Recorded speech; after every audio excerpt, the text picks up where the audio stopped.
Friday night took care of my weekday blues. I woke up, had breakfast, and read the news. I'm feeling relaxed, refreshed, and renewed. But I feel like there's something I'm forgetting to do. Hey, Toby, the show's about to start. Oh yeah, it's a Saturday show. It's a Saturday show. It's a Saturday show. It's a Saturday show. It's a Saturday show. It's a Saturday show. It's a Saturday show. It's a Saturday show.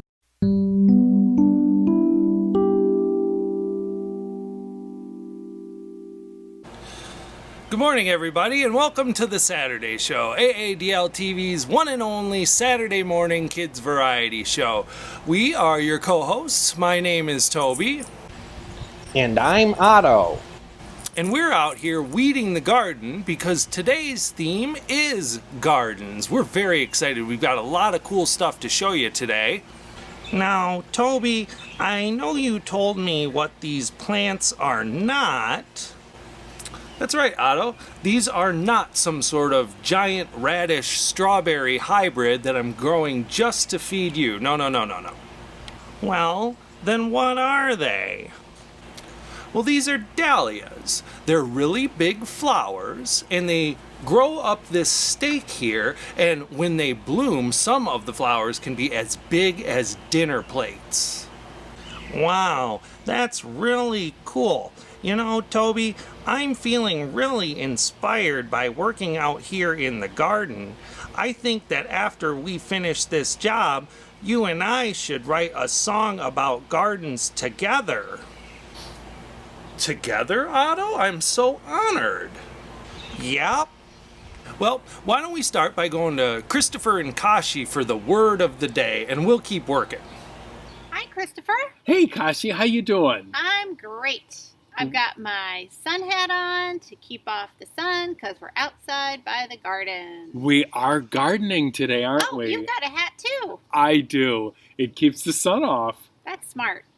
And you know, I noticed Lexi looks a little bit different this week. Yes. Well, you know, I realized she didn't have any arms. And What? also, she needed some tools. So I gave her a tool to help cut some stuff in the garden. Well, that's wonderful. And some gloves. Right. You know, I think it's just about time for our word of the day. Oh, good. And I know it's something about gardening. That's right. Are you ready? I am. Let's hit the button. Okay. All right, here it is. What does it say? Well, Kashi, look what it says. Can you help me sound it out? Yeah, it says compost. Compost. What's compost? I don't know.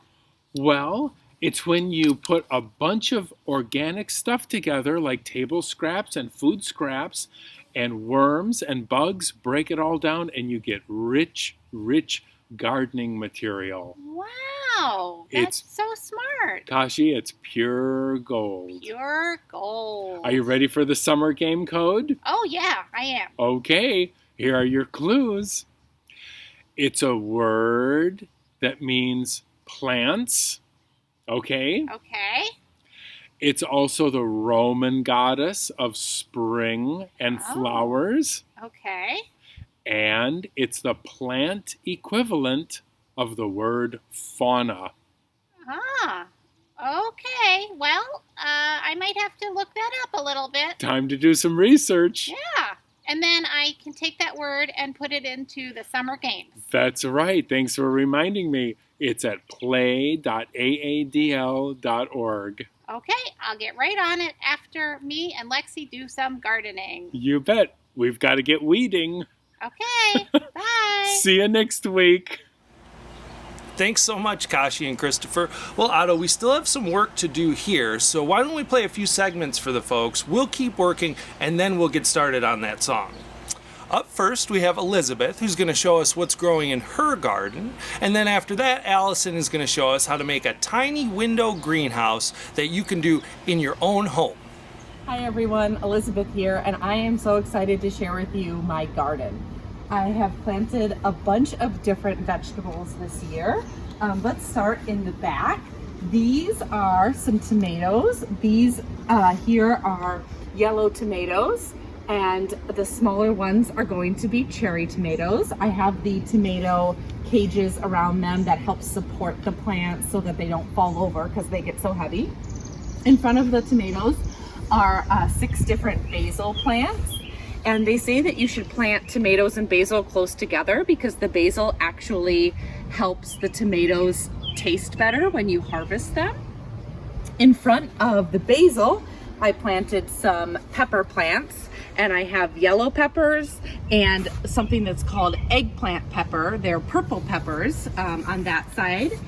I actually have never tried purple peppers before, so we'll see what those end up tasting like. And in the front row, I have planted some Swiss chard, which is finally starting to sprout. I planted that from seeds, so that is coming up slowly. And on the very end, we have some green onions that we've actually been planting just from green onions, the very bottom of green onions that we've bought at the store. You can see there, that's one starting to grow, and we have some others that are already kind of thriving. You might have noticed that I have put some pots around my garden, and this is actually a perennial plant, lavender, that is supposed to keep away things that might want to eat your garden. It's supposed to be a deterrent. So if you are planting your own garden, you might want to put some lavender around because animals tend to not like the smell of that, and then they won't be as attracted to eating the plants in your garden. And I just want to show you a couple of the other pots that I have. Here's a great example of some peppers that got eaten by animals before I elevated them on a table. But it looks like they're coming back.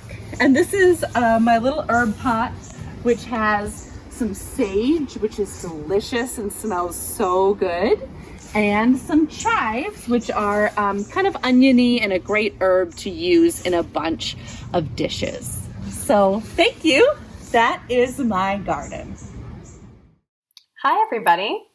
I'm so glad to see you. Are you a kid who is really interested in gardening, but maybe you don't have space outside to garden in? Or maybe you do have space, but I don't know, 8 groundhogs live under your deck and are eating all your plants? These are my groundhogs. Well, if you don't have space to garden outside, I want to show you a really easy way to start gardening from inside your house. So today we are going to be making tiny window greenhouses, and it is super easy. Here's what you'll need to get started. You'll need a Ziploc bag, just one. You will need a few cotton balls. 3 or 4 should do the trick. You will need some sort of seed, and there's actually quite a few seeds you could use. I have used sunflower seeds and pea seeds before. For today, I'm going to be using dry pinto beans, just because that is what I could find at the grocery store. I've also heard of people using marigold seeds, but really, you just want a seed that is considered a fast sprouting seed.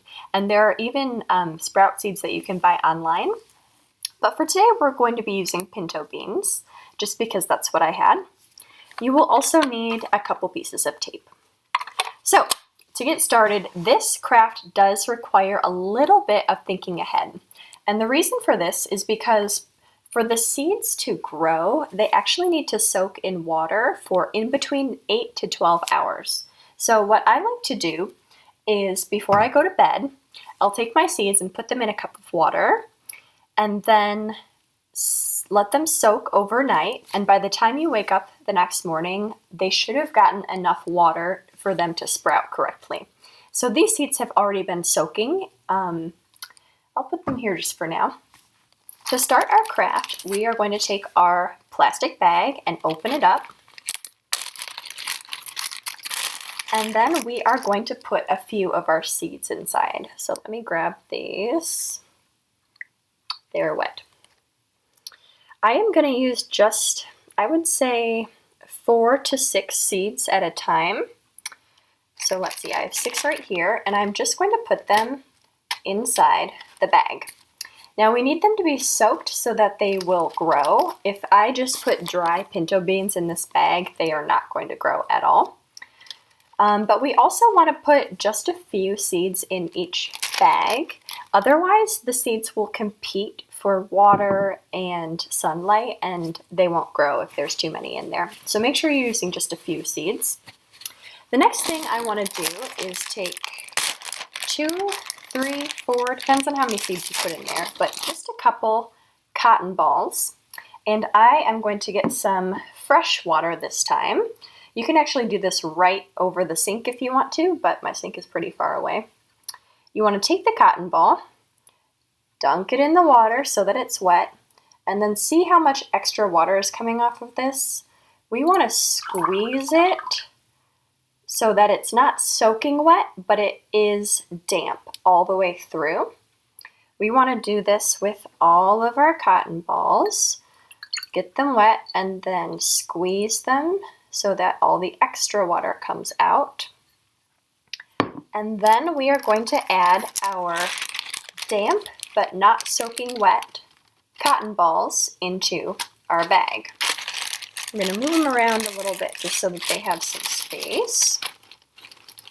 Great. Now what we want to do is seal this bag up really tight. So the way our greenhouse is going to work is the water will get trapped inside if the seal is nice and tight and provide some food for these little baby seeds. And then the last step is we are going to take a piece of tape, tape 1/2 to the top of our bag, and then the other half can go right on the window. After a couple days, you'll start to see some sprouts forming on the seeds, hopefully, if all goes well. And after 4 or 5 days, you should have some little baby sprouts. Now, if you want to take them further, you can try to take the sprouts out of the bag and plant them in a planter or something outside. I haven't had a lot of success doing that, but I have heard from others who have and have gotten full plants out of our tiny window greenhouse. But for the most part, you'll probably just get sprouts, and they might be a couple inches tall. But this can be a great way to start gardening and to see how seeds grow and just learn a little bit more about that. So, thank you for joining me. I'll see you guys soon. Bye-bye.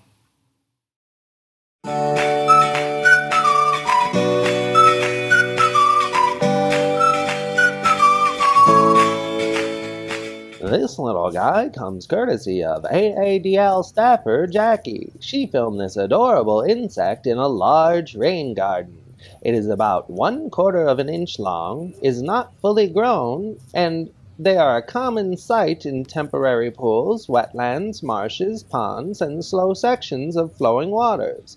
What is it?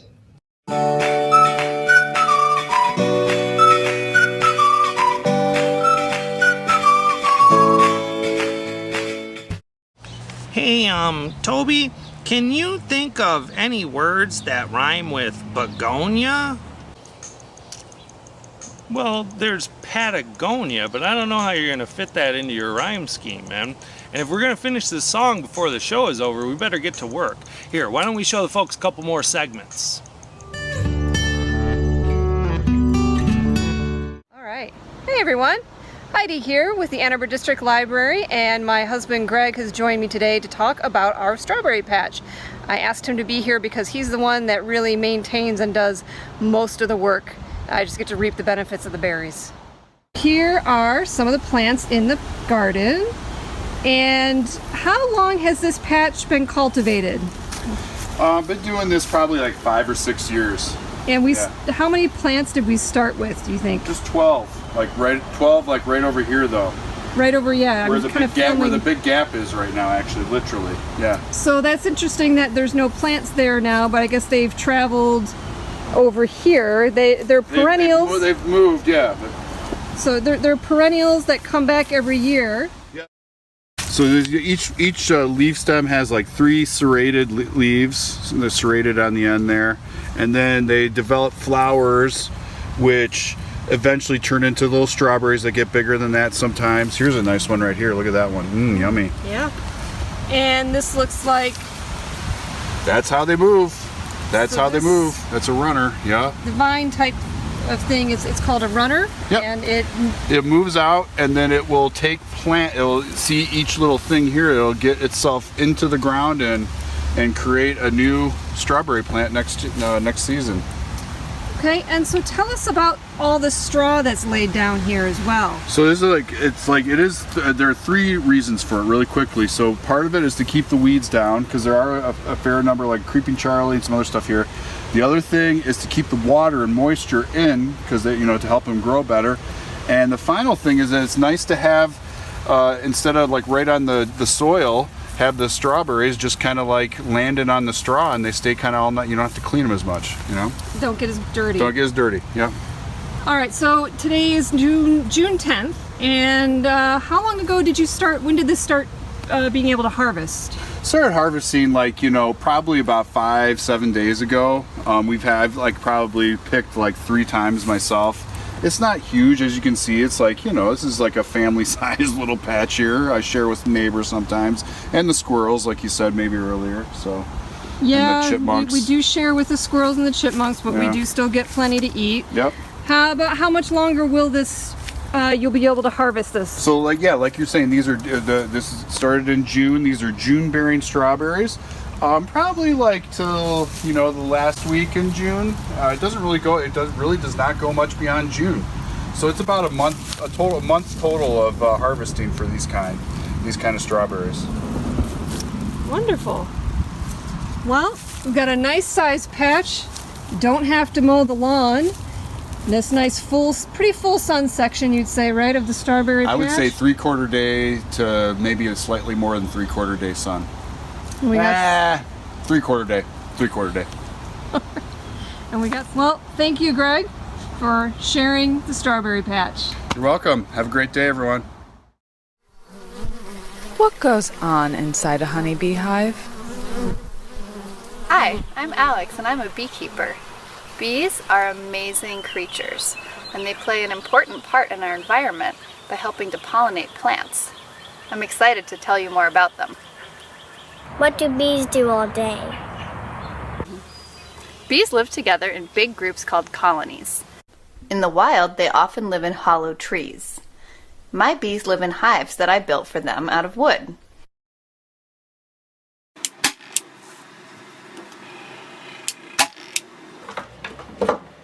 Inside their hives, the bees build honeycomb out of wax that comes from their bodies. Each cell of the honeycomb is a perfect hexagon. The queen bee, who you see here with a blue dot on her back, lays eggs in the cells of the honeycomb, and nurse bees take care of the baby bees. Forager bees leave the hive to collect pollen and nectar from flowers, and when they do this, they help pollinate the plants by spreading pollen from one flower to the next. In this way, they help the plants to reproduce and to make fruits and vegetables. The bees bring pollen and nectar back to the hives to store in the honeycomb. Why do bees make honey? It's kind of like asking, why do humans make pie? So they can eat it. Honey is the main food that bees eat, and they make it out of nectar, a sugary liquid produced by flowers. Bees turn nectar into honey inside their bodies. Then they spit it out into the honeycomb to store it. In the spring and summer, they store a lot of it because they need to collect enough honey to last them through the winter when there are no flowers. If a beehive is healthy, the bees will usually store more honey than they need, and we lucky humans can take some.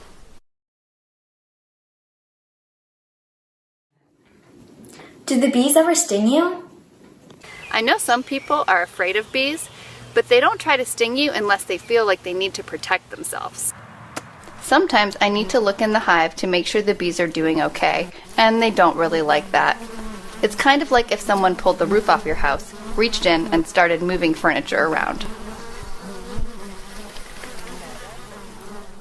So when I check on the bees, I take some precautions so that I don't get stung. I blow smoke into the hive, which helps them calm down.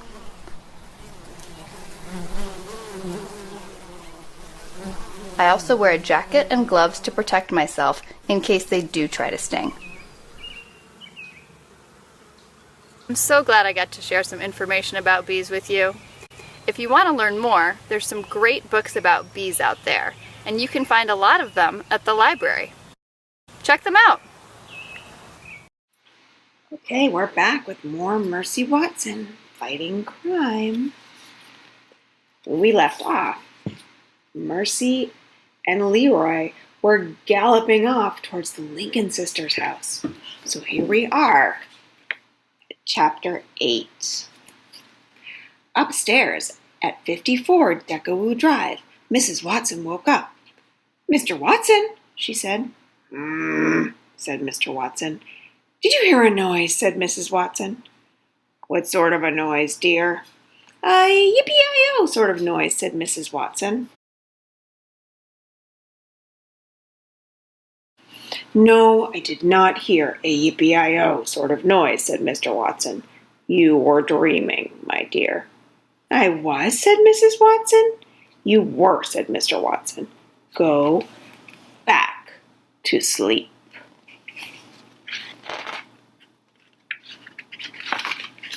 Mrs. Watson got out of bed.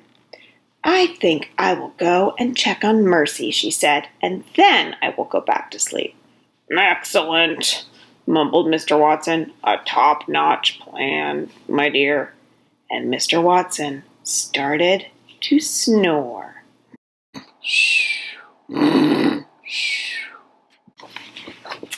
Chapter 9. Inside the Lincoln sisters' house, Baby Lincoln woke up. She went into her sister Eugenia's room. "Sister, wake up," Baby said. "There is somebody outside shouting, 'Yippee-i-yo!'" There is Baby and Eugenia Lincoln. "Did you have pie before bed again?" asked Eugenia. "I did not," said Baby. "I think you did," said Eugenia. "I did not," said Baby. "Go back to your room immediately," said Eugenia. "Yes, sister," said Baby. Baby went back to her room. She got into bed, and she heard another yippee-i-o. "Oh dear," said Baby. "I wish I had not eaten that pie."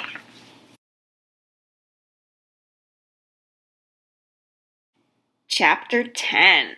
"Yippee-i-yo! Baby," shouted Eugenia, "come back here immediately." Baby got out of bed. She went into Eugenia's room. "Yes, sister," said Baby. "Did you hear that noise?" said Eugenia. "Was it a yippee-i-o, sister?" "It was," said Eugenia. "You are dreaming," said Baby. "Nonsense," said Eugenia. "Open the curtain." Baby opened the curtain. Together, the Lincoln sisters watched Mercy gallop across the lawn. They watched the little man on her back take his cowboy hat off and wave it over his head. "Yippee-i-o!" the little man shouted. "That pig is disturbing the peace," said Eugenia, "and so is the cowboy riding her. I'm calling the police." "Oh, sister," said Baby, "are you sure it's not a dream?" "It's a nightmare," said Eugenia. "That's what it is." Chapter 11. Next door, Mrs. Watson discovered that Mercy was not in her bed. "Mr. Watson," she shouted, "come at once." Mr. Watson came at once. "Mercy's not here," said Mrs. Watson. "Are you certain?" asked Mr. Watson. "Have you looked under the bed?" Mrs. Watson bent over. She looked under the bed. "She is not there," said Mrs. Watson. Mr. and Mrs. Watson stood together in Mercy's room. "What should we do?" asked Mrs. Watson. "Yippee-yi-yo! It's that noise again," said Mrs. Watson. Mr. Watson went to the window. He opened the curtain. He looked outside. "Mrs. Watson," said Mr. Watson, "we must call the fire department immediately. It's an emergency." What will happen when they call the fire department? Okay, Otto, I think our song is sounding pretty good. Do you think we should head inside and record it? Yep, I'm ready, Toby. All right, folks, well, you stick around. We'll show you a few more segments, and when those are over, you'll see the debut of Otto and I's brand new music video. Hi, kids. I'm Katie, and today I'm going to tell you about food that you can grow inside your house without using soil or sun.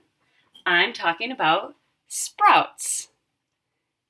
All you need to grow sprouts are a mason jar with a metal ring, some screen or other material that has holes in it, and some seeds, beans, or grains. These are alfalfa seeds that have sprouted. They're all done and ready to eat. I've also just recently started some broccoli and radish seeds. Other seeds that you can sprout are alfalfa and clover, and there's probably lots more. You just need to try. I've got some beans here that I've started. These are lentils. Just started, and then these beans, I think you can see little sprouts coming out. Those are just mixed white beans that I got at the grocery store. So you may have many different things in your house that will sprout. You'll just have to experiment. So once you have your sprouts and they're ready to eat, they are wonderful to put on salads. You can put them in sandwiches or wraps. You can use them as a garnish for soup, or you can even blend them up in your smoothies. One thing that's really great about sprouts, besides that they're delicious, is that they're also nutritious. Really good for you.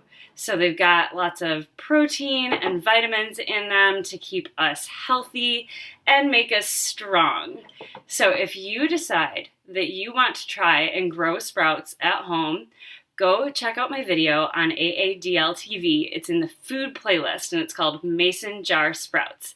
And if you decide to grow food at home and end up with some wonderful sprouts, I hope you enjoy. Bye-bye.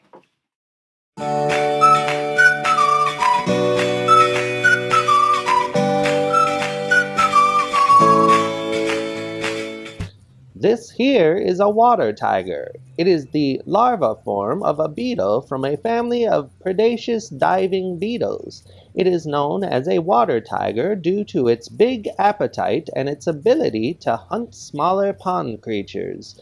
The predaceous diving beetles undergo complete metamorphosis, from egg to larva to pupil to adult. This water tiger is in its larval stage and will grow by molting its exoskeleton about 3 times before it pupates. Water tiger, that's what it is.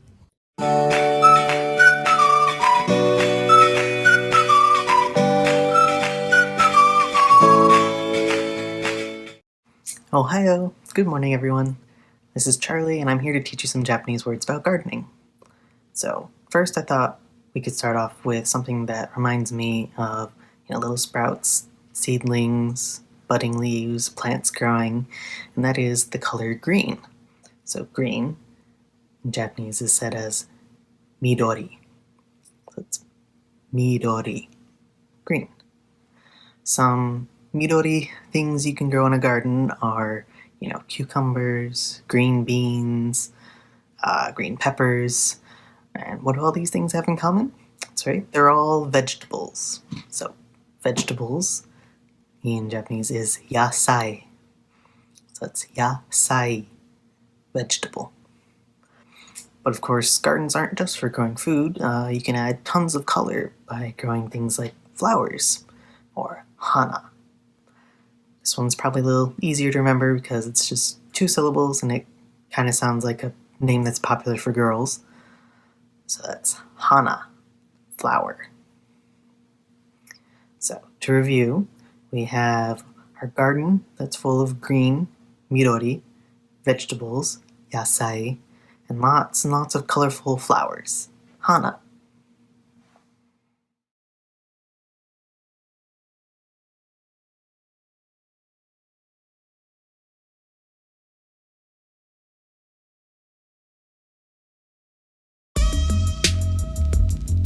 Otto Turtle, Toby Z and DJ Mars. Yeah. I love to spend the day in my garden. I plant seeds, then I weed my garden. I grow food, then I eat my garden. I love anything to do with my garden. Yeah. I love to spend the day in my garden. I plant seeds, then I weed my garden. I grow food, then I eat my garden. I love anything to do with my garden. My favorite flower is a daisy, and mine is a pansy. We love all gardens, from simple to fancy. Gardens outside or gardens indoors. You can do anything you like, cause the garden is yours. I love to spend the day in my garden. I plant seeds, then I weed my garden. I grow food, then I eat my garden. I love anything to do with my garden. Yeah, I love to spend the day in my garden. I plant seeds, then I weed my garden. I grow food, then I eat my garden. I love anything to do with my garden. I like growing veggies cause they're oh so delicious. Not to mention that they are also nutritious. Greens and beets, green beans and peas. If you put them on my plate, I'll eat all of these. I like growing flowers cause they're oh so pretty. A little bit of nature in the middle of the city. Watch colors explode all over the place. Or take them in your house and put them in a vase. I love to spend the day in my garden. I plant seeds, then I weed my garden. I grow food, then I eat my garden. I love anything to do with my garden. I love to spend the day in my garden. I plant seeds, then I weed my garden. I grow food, then I eat my garden. I love anything to do with my garden. Yeah. Otto Turtle, Toby Z, DJ Mars. See you in the garden.